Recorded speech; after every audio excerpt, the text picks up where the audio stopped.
पनि लिएर आउनुहुन्थ्यो नि है के थाहा किन काटेको यो पर्दा ल खन्नुहोस् खन्नुहोस् जानुहोस् माथि जानुहोस् खन्नुहोस् पुरै बाटो निकालेर खन्नुहोस् है बुट्टाहरू केही घाँसहरू केही रहनु हुँदैन है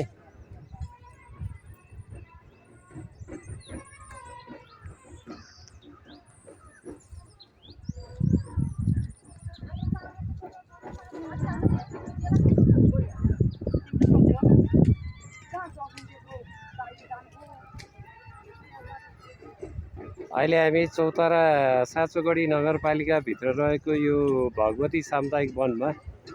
यहाँ उपभोक्ताहरूको सक्रियतामा डिभिजन वन कार्यालयको सिन्धुपाल्चोकको आयोजनामा यहाँ चाहिँ अग्नि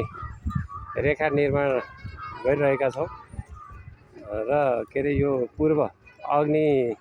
डढेलोको पूर्व तयारी चाहिँ यहाँ भइरहेको छ अग्नि रेखा निर्माण भइरहेको छ यहाँ तल चाहिँ बस्ती छ यहाँले हेर्न सक्नुहुन्छ यो बस्ती भन्दा माथि चाहिँ यसरी वनबाट गएको आगो बस्तीमा नपुगोस् बस्तीबाट लागेको आगो पनि आफ्नो सामुदायिक वनमा नआओस् भनेर यो चाहिँ भगवती सामुदायिक वन समूहले यसरी अग्नि रेखा निर्माण गरिरहेको छ यो चाहिँ डिभिजन वन कार्यालय सिन्धुपाल्चोक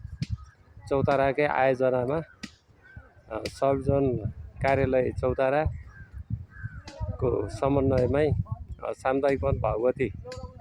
सामुदायिक वनको समन्वयमा यो काम अहिले भइरहेको छ हरित स्वयंसेवक म शारदा चालिसे यो अग्निरेखा निर्माण भइरहेको ठाउँमा चाहिँ स्थलगत निरीक्षण गर्दै